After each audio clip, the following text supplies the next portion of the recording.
নমস্কার। আজকে একটা অদ্ভুত একটা বিষয় নিয়ে আলোচনা করব, যে বিষয়টার সঙ্গে জড়িয়ে আছে ধর্ম, জড়িয়ে আছে বিজ্ঞান। আমরা যারা দেওঘরে যাই,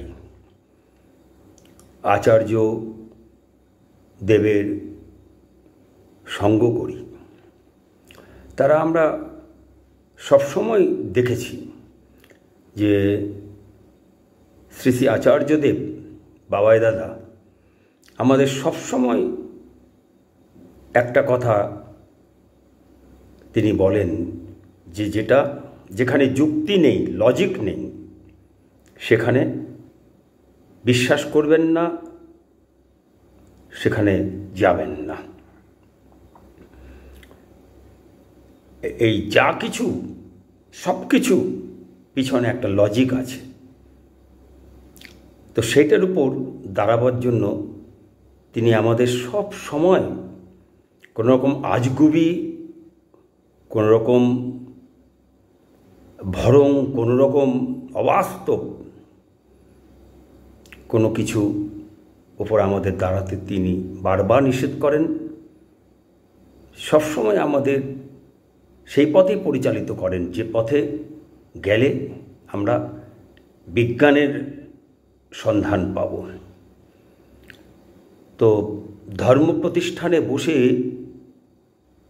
বিজ্ঞানের কথা বলা,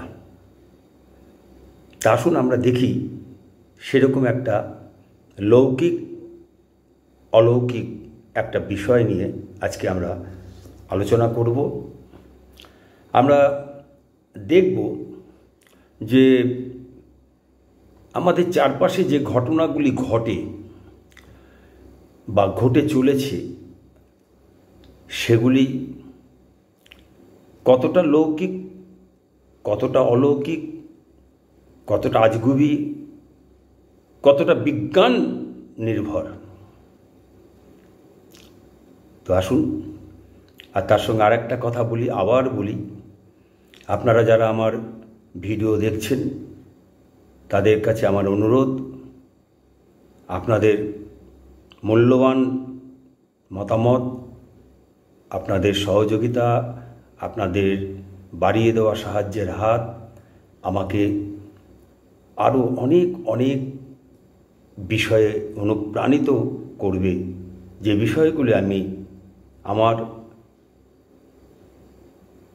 যে বর্তমান যে প্রজন্ম এবং পরবর্তী যে প্রজন্ম যে ভয়ঙ্কর এক অবাস্তব পরিস্থিতির ভিতর দিয়ে যাচ্ছে, সেই পরিস্থিতির মধ্যে তারা যদি সত্যের সন্ধান পায়, সত্যের সন্ধান পেয়ে তাকে যদি গ্রহণ করে, জীবনে সত্যকে গ্রহণ করে, তাহলে আমার আজকের এই যে পরিশ্রম তা সার্থক হবে। আর তা সার্থক হবে আপনাদের সহযোগিতায়। তা সত্য একমাত্র ঈশ্বর, আর তিনি মানুষের রূপ ধরে মানুষের মাঝে, মানুষ মায়ের গর্ভে নেমে আসেন, বারবার নেমে এসেছেন। রাম, কৃষ্ণ, বুদ্ধ, যিশু, হজরত মোহাম্মদ, চৈতন্য মহাপ্রভু, ঠাকুর রামকৃষ্ণ, এবং সর্বশেষ the greatest wonder, the greatest phenomenon of the world, Shri Thakur Anukul Chandra রূপে। তো আসুন আমরা তার কাছে এসে যে ধর্মের যে বিষয়, ধর্মকে কেন্দ্র করে মানুষকে যে বোকা বানিয়ে রাখা, অবাস্তবের উপর দিয়ে জীবনকে পরিচালনা করা, না করে পেতে চাওয়ার যে মানসিকতা তৈরি করে দেওয়া, সে সম্পর্কে আমরা দেখি একটু লৌকিক অলৌকিক বিষয় নিয়ে আলোচনা করে কি পায় খুঁজে। তো একটা পোস্ট আমার চোখে পড়েছিল, সেই পোস্টটা সম্পর্কে আমি আপনাদের কাছে আজকে আমি বলছি, ওইটা নিয়ে আলোচনা করব। তো যেখানে ওই পোস্টটাতে বলা হচ্ছে এক সন্ন্যাসী নাকি ভয়ঙ্কর আগুনের মধ্যে থেকেও তার সর্বাঙ্গে কোনো পোড়া লাগেনি।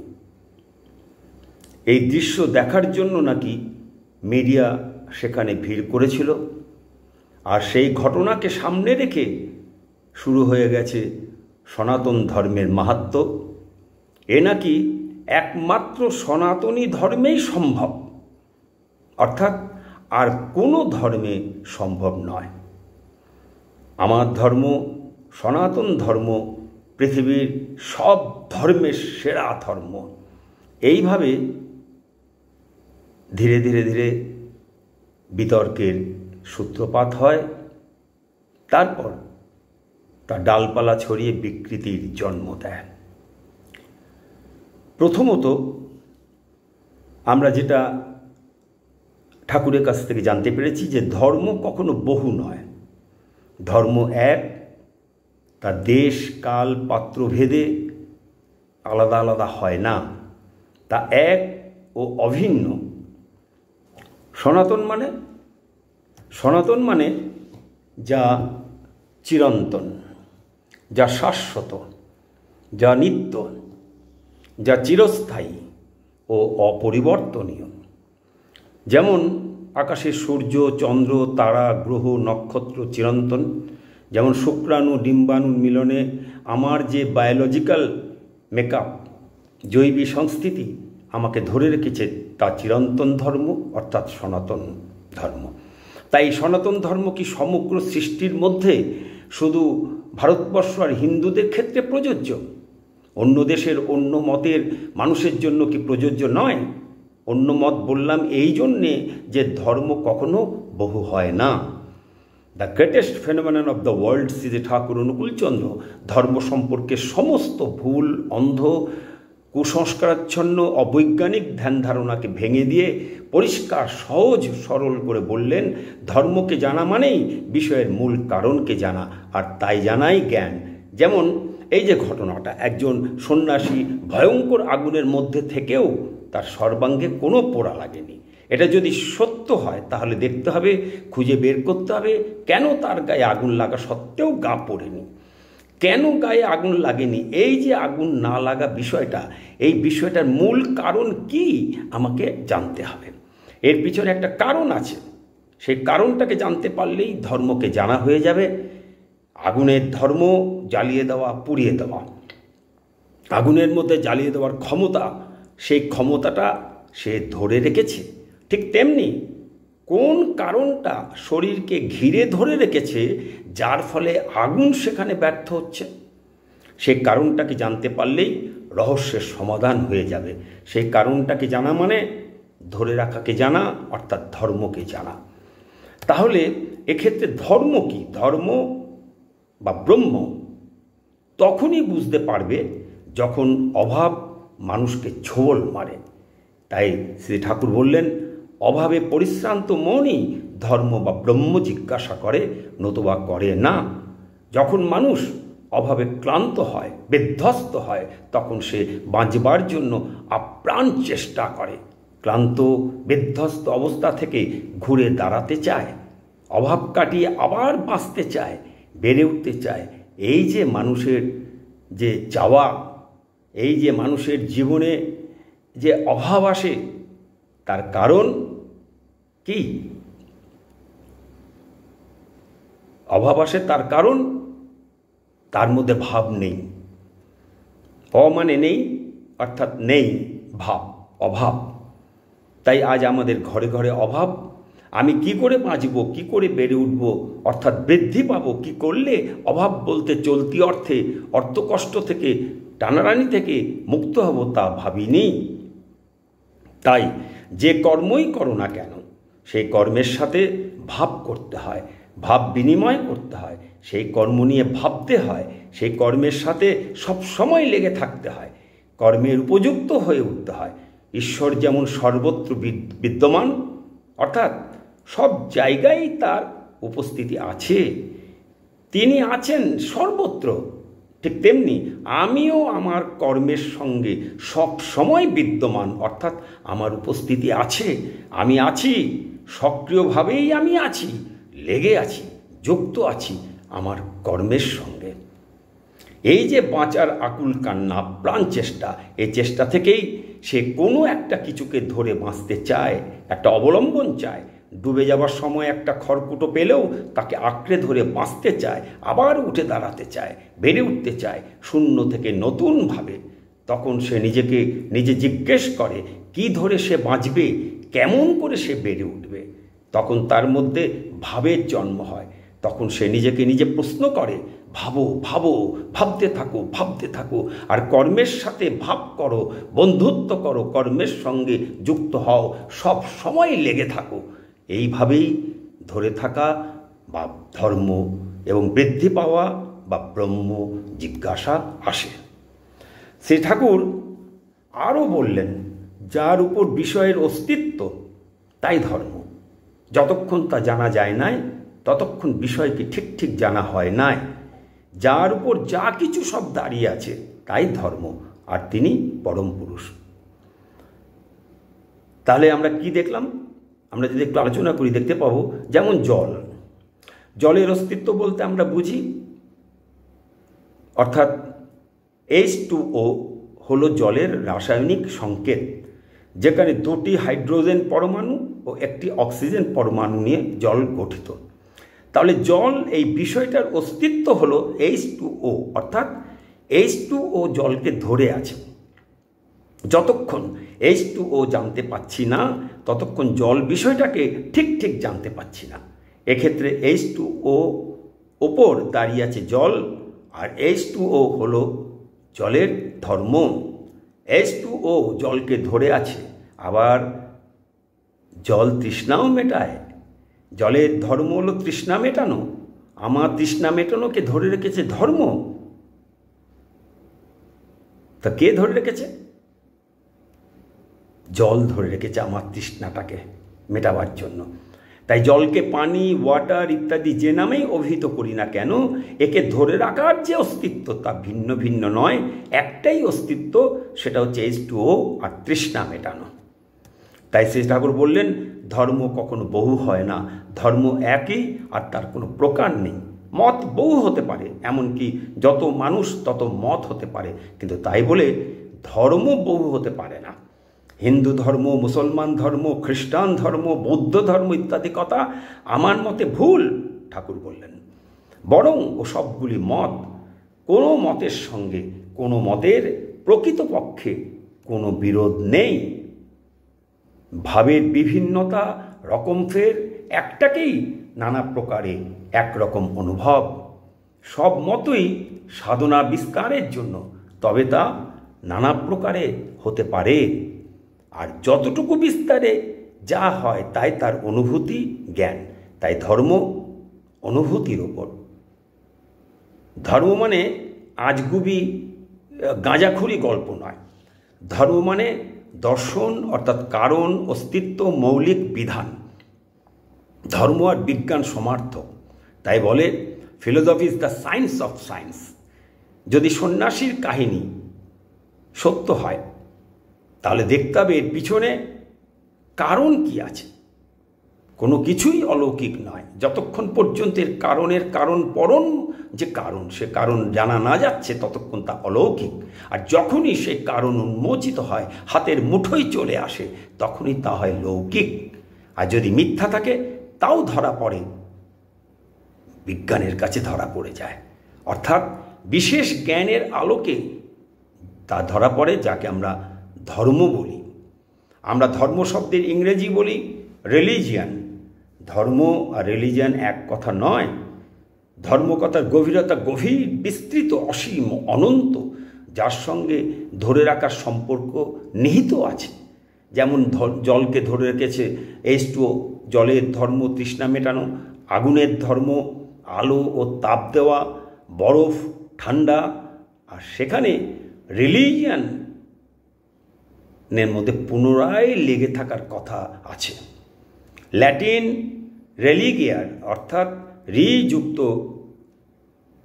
লিগার থেকে রিলিজিয়ান শব্দের উৎপত্তি। রেলিগিয়ারের অর্থ হলো বাঁধন, কিছুর সাথে কিছু বেঁধে রাখা, মানুষের সাথে মানুষের সঙ্গে ঈশ্বরের এই যে একটা সম্পর্ক, একটা কানেক্ট করা। অর্থাৎ পুনরায়, আর লিগার অর্থ যুক্ত করা বা হওয়া। সুতরাং জন্মের পরে ঈশ্বরের সঙ্গে পুনরায় যুক্ত করা বা ঈশ্বরের সঙ্গে পুনরায় যুক্ত হওয়াকে রিলিজিয়ান বলে। আর ধর্ম সম্পূর্ণ আরও অনেক গভীর অর্থ বহন করে। এসবই জেনেছি সর্বশ্রেষ্ঠ বিস্ময়কর পুরুষ শ্রী ঠাকুর অনুকূলচন্দ্রের কাছে। যাই হোক, আমরা অদ্ভুত অদ্ভুত কাণ্ড ঘটতে দেখি অহরহ, যার কোনো ব্যাখ্যা খুঁজে পাওয়া যায় না। টোটালি হার্টবিট বন্ধ, তথাপি মানুষ মৃত নয়। অবিশ্বাস্য এই ঘটনাও আমরা টিভিতে দেখেছি, যদিও জানি না তা কতটা সত্যি কতটা মিথ্যে। আমরা দেখেছি অবিশ্বাস্য ঘটনা, অ্যাসিড দিয়ে স্নান করতে, অ্যাসিডে ভর্তি কাঁচের চৌবাচ্চায় মানুষকে ডুবে বসে থাকতে। তেমনি অত্যাশ্চর্য অবিশ্বাস্য বহু বহু বিজ্ঞানের কথা বলে গেছেন বিশ্বের সর্বশ্রেষ্ঠ বিস্ময় শ্রী ঠাকুর অনুকূলচন্দ্র। তার ভাইব্রোমিটার প্রকল্প, মৃত মানুষের দেহে প্রাণ সঞ্চার, তার মধ্যে অন্যতম অত্যাশ্চর্য বিজ্ঞান। আগুন সব পুড়িয়ে খাক করে দেয়, কিন্তু সন্ন্যাসীকে স্পর্শ করতে পারেনি। যদি এক্ষেত্রে উল্টো হয়ে থাকে, তবে বুঝতে হবে এর পিছনে কিছু একটা বিশেষ জ্ঞান আছে, যা মানুষের ধরা ছোঁয়ার বাইরে, জ্ঞানের বাইরে। আমরা ইতিহাসে প্রহ্লাদের কাহিনী জানি, তাকেও আগুনে ছুঁড়ে ফেলে দেওয়া হয়েছিল, কিন্তু কিচ্ছু হয়নি। আপাত অবাস্তব অলৌকিক ঘটনা তাকেও ঘিরে গড়ে উঠেছিল। পাগলা হাতির পায়ের তলে তাকে ফেলে দেওয়া হয়েছিল, পাহাড় থেকে ছুঁড়ে ফেলে দেওয়া হয়েছিল, সমুদ্রে নিক্ষেপ করা হয়েছিল, কিন্তু কোনো কিছুই তার অস্তিত্বকে নিভিয়ে দেওয়া তো দূরের কথা, স্পর্শ পর্যন্ত করতে পারেনি। এইগুলিকে গাঁজাখুরি গল্প বলে গাঁজাখোরেরা বলতে পারে, কিন্তু সত্য সন্ধানী, রহস্য সন্ধানী জিজ্ঞাসুরা কখনো এমন সস্তাভাবে ভাবে না। শ্রী ঠাকুর সবসময় তার মায়ের কথা তুলে ধরে বলতেন, যেখানেই দেখিবে ছাই উড়ায় দেখো ভাই, পাইলেও পাইতে পারো অমূল্য রতন। অর্থাৎ ছাই বলে তাকে অবজ্ঞা করো না, উপেক্ষা করো না, হোক ছাই, তবু খুঁজতে খুঁজতে খুঁজতে খুঁজতে একদিন পরশ পাথর পেলেও পেয়ে যেতে পারো। শ্রী ঠাকুর কত হাজার হাজার বিচিত্র অত্যাশ্চর্য অভূতপূর্ব কথা বলেছেন, যা পণ্ডিত জ্ঞানী বিজ্ঞ অর্থাৎ প্রাজ্ঞদের বোধ বুদ্ধির বাইরে। সেখানে দুপাতা বালখিল্য বিজ্ঞান পড়া আবালদের শ্রী ঠাকুরকে নিয়ে সমালোচনা, নিন্দা প্রমাণ করে যে এদের মোল্লাদ্দৌড় যা মসজিদ পর্যন্ত, ঠিক ততটাই। কিংবা এরা আদার ব্যাপারী, অথচ জাহাজের খোঁজ রাখতে চায়। বা এদের অবস্থা উটের চিত হয়ে শোয়ার মতো। কিংবা ম্যাথর যদি গুড়ের বালতি মাথায় করে নিয়ে যেতে যেতে ভাবে যে মাথায় করে সে খেজুর গুড়ের বালতি নিয়ে যাচ্ছে, তাহলে যা হয়, এদেরও দুপাতা প্রাইমারি স্কুলের বিজ্ঞানের চটি বই পড়ে পড়ে পড়ে ভাবে প্রশান্ত মহাসাগরের অসীম জলরাশির মতো বা অন্তহীন মহাশূন্যের মতো বিজ্ঞানের প্রতিনিধি বা সত্ত্বাধিকারী।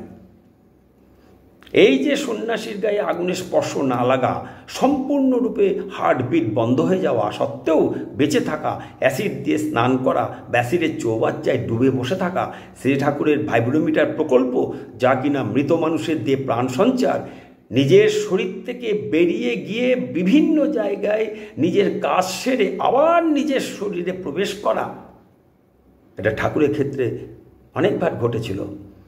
এই ইত্যাদি ইত্যাদি নানা আজব অত্যাশ্চর্য অভূতপূর্ব বিষয়ের মধ্যে পড়ে গিয়ে যখন উন্নত জ্ঞানী মানুষ হাতড়ে মরে, তখন মনে পড়ে যায় ইংরেজি ভাষার সর্বশ্রেষ্ঠ সাহিত্যিক, কবি, নাট্যকার শেক্সপিয়ারের হ্যামলেট নাটকের সংলাপ। সেখানে শেক্সপিয়ার বলছেন, there are more things in heaven and earth, Horatio, than are dreamed of in your philosophy. এর ভাবার্থ হলো, স্বর্গ পৃথিবীর মাঝখানে আরও বহু জিনিস আছে হোরাসিও, যা তোমার দর্শনের পাল্লার বাইরে ও অতীত। এই সংলাপ ছিল আমার দয়াল ঠাকুর শ্রী শ্রী অনুকূলচন্দ্রের অন্যতম প্রিয় সংলাপ। যা তিনি প্রায় সবসময়ই আওড়াতেন। এ সব কিছুই সবজান্তা যারা মানুষ, সেই সবজান্তা মানুষের অহংকারকে চূর্ণ করে। মানুষ যে সৃষ্টিকর্তা, সৃষ্টির একটা ক্ষুদ্র সৃষ্টি, তা মানুষ জ্ঞানের অহংকারে ভুলে যায়। তাই প্রতি পদে পদে মুখে পাছায় লাথ খায়। কেউ কেউ লাথ খেয়ে ক্ষুদ্র ও স্বল্প জীবনের শেষ প্রান্তে এসে শুধরে গিয়ে চেষ্টা করে অভিজ্ঞতা সম্পন্ন বা অনুভূতিপূর্ণ বা উপলব্ধিবান মানুষে পরিণত হওয়ার। আজ পর্যন্ত ধর্মজগতের ভণ্ড, ধান্দাবাজ, ধার্মিক যা কিছু অলৌকিক কাণ্ড ঘটিয়ে সাধারণ মানুষকে বোকা বানিয়েছে নিজের আখের গুছিয়ে নিতে, ধর্ম বা ঈশ্বরকে সামনে রেখে তারা তা করেছে বিজ্ঞানকে হাতিয়ার করেই। এরকম বহু ঘটনা আপনারা ধর্মজগতে নিশ্চয়ই জানেন। অনেক রকম ঘটনা আপনারা জানেন, অনেক রকম ম্যাজিক আপনারা ধর্মের মধ্যে দেখতে পেয়েছেন। তাই এক শ্রেণীর মানুষের ধর্মের উপর বিশ্বাস গেছে নষ্ট হয়ে। তারা সবেতেই বুজরুকি মনে করে, সবাইকেই ভণ্ড মনে করে। আর এই যে ভণ্ডামি যারা করে, তা করে সাধারণ কুসংস্কারাচ্ছন্ন, অজ্ঞ, মূর্খ, দুর্বল, ধর্মীয় ভীরু মানুষের দৌলতে। আর সবেতেই বুজরুকি মনে করে যারা, তারা অল্পবিদ্যা ভয়ঙ্করী। তাই ধর্ম আর বিজ্ঞান, লৌকিক অলৌকিক, বিশ্বাস অবিশ্বাস, সত্য মিথ্যা, সৎ অসৎ সব ঘেঁটে হয়ে গেছে। হয়েছে নিজের দোষে, কারো দোষ নয়, আমারই দোষ।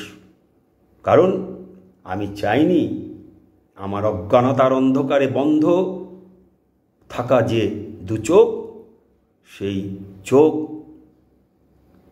আমি আমার যে ষষ্ঠ ইন্দ্রিয়, তাকে জ্ঞান কাটির স্পর্শে চোখকে খুলে দিতে এবং ইন্দ্রিয়কে জাগাতে আমি চাইনি, কোনো দিনই চাইনি। আমি চেষ্টাই করিনি, আমার সেই চেষ্টাও নেই, ইচ্ছেও নেই। আমি সম্পূর্ণ একজন পি পু ফি সু মানুষ, যে পুরোটা পেট পুড়ে যাচ্ছে, ঘরে আগুন লেগেছে, সেখানে তবু সে ঘুমিয়ে আছে। আমি ঘরের মধ্যে আগুন লেগে গেছে, দাউ দাউ করে সমস্ত ঘর জ্বলে যাচ্ছে, তবু সেই ঘরে আমি ঘুমিয়ে আছি। আর ঘুমিয়ে আছি, সেই ঘুমিয়ে থাকা আমার পিঠে আগুন লাগছে, আগুনের তাপ লাগছে, সেটাও আমি নিজেকে এবং আমার সঙ্গে যে শুয়ে আছে তাকে ওখান থেকে উঠে পালানো তো দূরের কথা, তাকে জোর গলায় পুরো শব্দটাও বলতে পারছি না। এতটাই আমি গভীর ঘুমে, অজ্ঞতার ঘুমে আচ্ছন্ন, যে আমি সেখানে বলছি পিঠ পুড়ে যাচ্ছে, ফিরে শো। সেই কথাটাকে সংক্ষেপে বলছি পি পু ফি সু। এই যখন আমার অবস্থা, তখন সে ঠাকুর বললেন, তোমার জন্য তুমি নিজে দায়ী, তোমার জন্য তুমি নিজে দায়ী। জয়গুরু। আজ এই পর্যন্ত। আগামী দিনে আবার আপনাদের সঙ্গে দেখা হবে, আবার নতুন একটা বিষয় নিয়ে আমি আপনাদের সামনে হাজির হব। নমস্কার।